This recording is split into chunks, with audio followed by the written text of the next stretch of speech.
Polresta Solo bersama jajarannya membagikan masker kepada pedagang maupun pengunjung di pasar tradisional yang ada di Kota Bengawan. Kegiatan tersebut sekaligus untuk mensosialisasikan protokol kesehatan 3M. Sebagaimana pembagian masker yang dilakukan di Pasar Gede, petugas kepolisian dibantu TNI dan lurah pasar setempat langsung menyebar ke sejumlah titik untuk membagikan masker.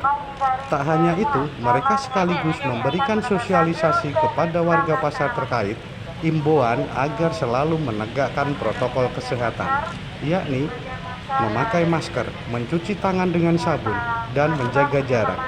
Kasat Binmas Polresta Solo, Kompol Febriani Air mengatakan, kegiatan tersebut merupakan inisiatif dari Kapolresta Solo, Kombes Pol Ade Safri Simanjuntak, sebagai salah satu langkah preventif yang dilakukan kepolisian dalam mencegah COVID-19.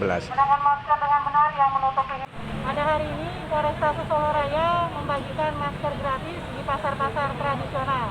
Khusus untuk Polresta Surakarta membagikan masker 1.200 masker gratis, diikuti oleh jajaran Polsek Kota Surakarta. Masing-masing Polsek membagikan 500 masker.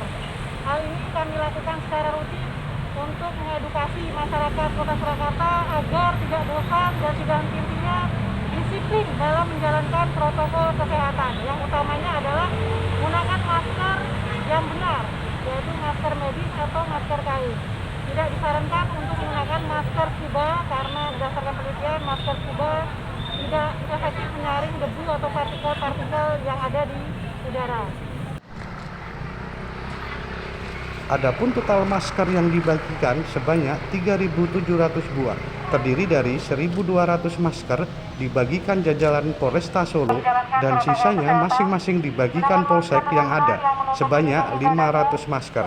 Wijayanti melaporkan untuk Jateng Pos TV dari Kota Solo, Jawa Tengah. Jaga jarak 1-2 meter.